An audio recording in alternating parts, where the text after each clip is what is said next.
China's an abuser, but the European Union is very, very bad to us. They treat us very, very badly. Look, the European Union was formed for one reason. You know what that was? To rip off the United States. So put that in your bonnet. The European Union is in many ways nastier than China. Okay? And we've just started with them. Well, it's safe to say that Donald Trump is not a fan of the European Union. After decades of unshakable transatlantic relations, the current administration is taking a wrecking ball to the partnership. So is this an aberration or the shape of things to come? Let's discuss this with Arancha González. She's the former foreign minister of Spain and the current dean of the Paris School of International Affairs at Sciences Po. Ms. González, welcome to the day. It's a pleasure to have you on the show. Now, you've just published a major article in Foreign Affairs called The Resurgence of Europe, How the Continent Can Survive American Antagonism and Come Out Stronger. All this upheaval unleashed by the Trump administration, could it turn out to be a blessing in disguise for Europe? Well, this is what Europe should do, is use this as energy to become stronger. Use it as an incentive, a very big incentive, to take more of Europe's defense and security in Europe's hands. Take it as an invitation, quote unquote, to deepen our internal market. And above all, take it as an invitation to keep on strengthening our democracy, because this is who the European Union is. Yeah. I want to look at some aspects of your most recent article, starting with the historic nature of the latest developments. You wrote, the era of the post-World War II Euro-American alliance is over. Placating the United States will not work. If Europe doesn't want to become a vassal of Washington or part of Russia's newly dreamed up sphere of influence, it must take its future into its own hands. Now, that sounds like the beginning of a new world order. What makes this moment such a decisive break from the past, in your opinion?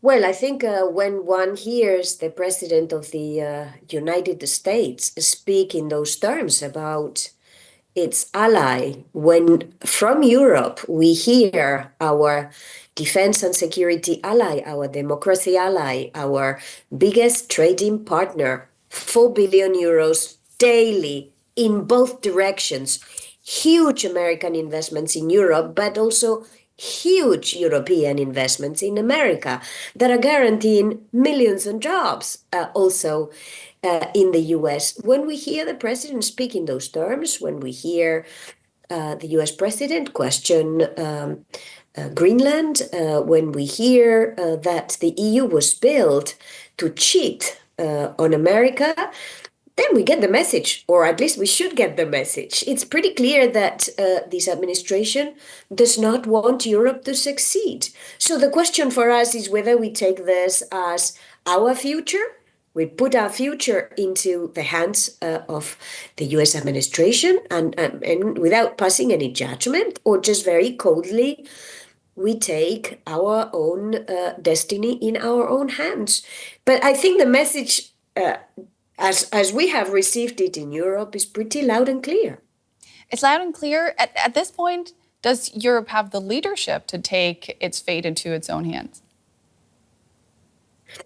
Well, I think I would want everyone to judge the European Union not by what it says, but by what the European Union is doing. And if one looks at what the European Union is doing, this is a bit what I've tried to sum up in this article in Foreign Affairs. If one looks at the massive change in defense and security spending, even changing fiscal rules in Europe to make this spending easier for our member states, if we are ready to invest together with joint borrowing, to invest in our security and defense, if we are ready to take steps, as we are, to make it simpler to operate within the internal market, then the message has to be loud and clear. The EU has what it takes, has people, has market, it has capital, and what matters most, if one has to integrate, like in Europe, it has largest support in 40 years from European citizens to move in this direction. So Yeah, it's going to be difficult. It's Yeah. going to be tough. It's going to take time, but that road has, that train has already left the station. I want to look at the aspect of defense for a second. Countries have historically taken leadership in Europe in that regard. Germany was not necessarily one of them.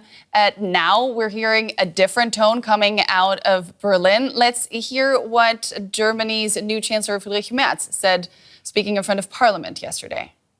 Die Stärkung der Bundeswehr steht dabei für uns an erster In future, the federal government will provide all the financial resources the Bundeswehr needs to become the strongest conventional army in Europe. konventionell zur stärksten Armee Europas zu werden.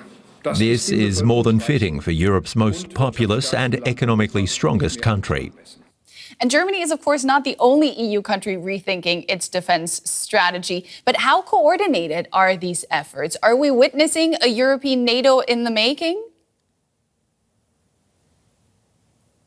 What we're seeing is more national spending with significant increases in Germany, in Sweden, but also with countries that had not previously met the 2% target, meeting this target, including my own country, Spain, with very clear sense of direction. It's also spending better, making sure that there is an internal market also for defense equipment and for defense industries. It's going to be also a very good opportunity for the European defense industry and for investors interested in this sector of the economy that will no doubt continue to grow. And there is the beginning of a spending also together, 150 billion in joint borrowing to invest together in defense. Probably this is the area, this third part, where it would be intelligent of the European Union member states to do more, to do this more in a more coordinated manner, and to invest together, because this is how they will get more bang for their buck. You mentioned that much of Europe's integration has historically come in response to crises. Isn't that a fundamental flaw of the EU, then, if they need the kind of pressure we're seeing now to snap into action? Well, let's remember that the EU is a different animal. The EU is about national governments pulling sovereignty to become stronger by doing that, by becoming more sovereign by pulling national competencies. And it's true that there are technical areas where this is done constantly on a day-to-day basis.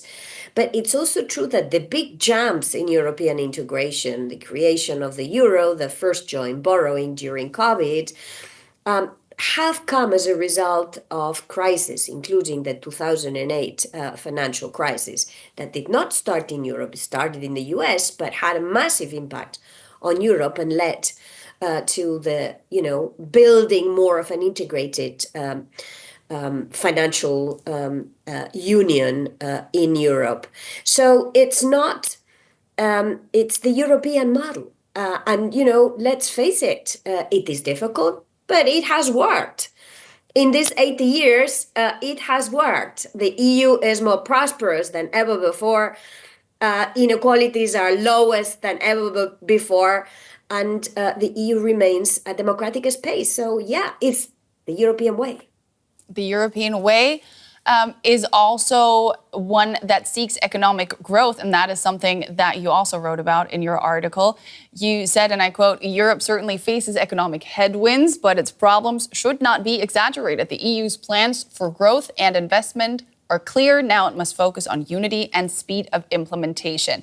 Now, in some extent, there is a perception that Europe is in decline, overregulated, and less innovated. But your piece paints a different picture: stable, underappreciated, and quietly repositioning. Why do you think Europe is being underestimated?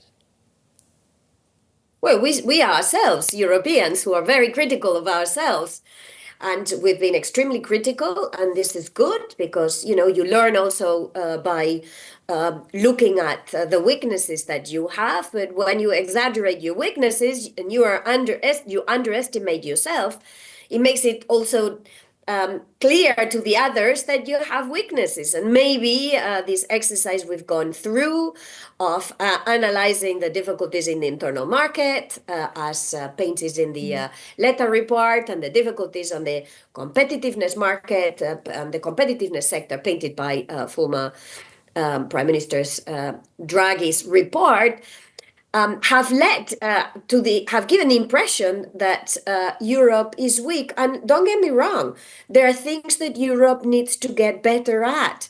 But if we look at the fundamentals are there. And there is a big fundamental today that matters a lot in a moment of turbulence, in a moment of global chaos. Stability in Europe is a plus. So maybe it's time we give Europe the right value for the stability and sound fundamentals that it has. We only have a couple of seconds left, but I don't want to let you go without asking you about your message to those who still think Europe needs to wait for the US to come back to its senses. No, the European Union has decided that the only way forward is to invest in the European Union. Do this openly, do this with the US if the US wants to do it, do this with countries around the world. There are many that are knocking at the European door. Europe will remain open, but obviously we will make sure that we succeed. That was Arancha González, former Foreign Minister of Spain and Dean of the Paris School of International Affairs at Sciences Po. Such a pleasure speaking to you today. Thank you so much for your time.